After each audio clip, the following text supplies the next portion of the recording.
Shoprite is the largest grocer in Sub-Saharan Africa by sales and market cap. You have 120.3 billion rand, PE of 20.7 and a dividend yield of 2.4%.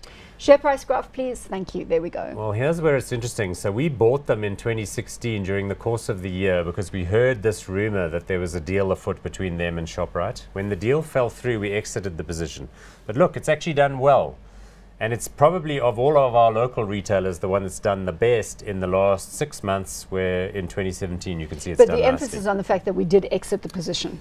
Yes, so we exited it, although we retained the Steinhoff, because the talk was that they were going to merge. Although it didn't happen. Now Steinhoff has decided, instead of that happening, that Steinhoff is going to float out its African business, and then maybe as a second part of the leg, that Africa-based business might do some sort of tie-up with Shoprite. But you wouldn't go in and buy Shoprite at current levels in anticipation of a future deal. The interesting thing is, in a tough economy, Shoprite appears to be positioned locally as a survivor and one of those beneficiaries as people perhaps trade down a little bit. So instead of going to Woolworths, they might be going to Shoprite, or instead of like splurging on other things, Shoprite is being seen as a value discounter, a go-to type of environment. And of course, that's also including their Checkers chain. So watch out. They may be eating Woolworths' lunch. Woolworths, yes, of course, we have.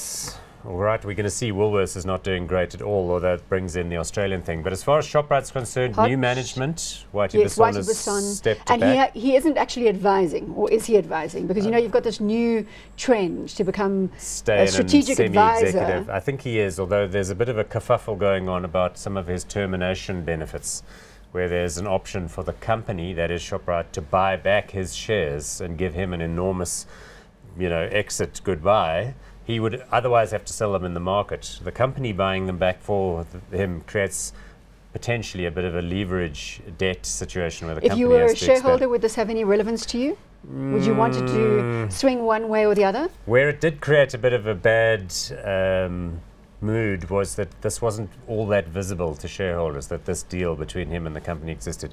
Because of the scale of the deal, it's going to require shareholder approval, so watch this space. There could be some additional hot, not hot on Shoprite.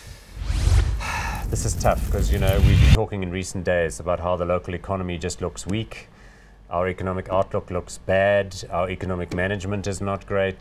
There's our political scenario for another is up in sovereign the debt air. downgrade.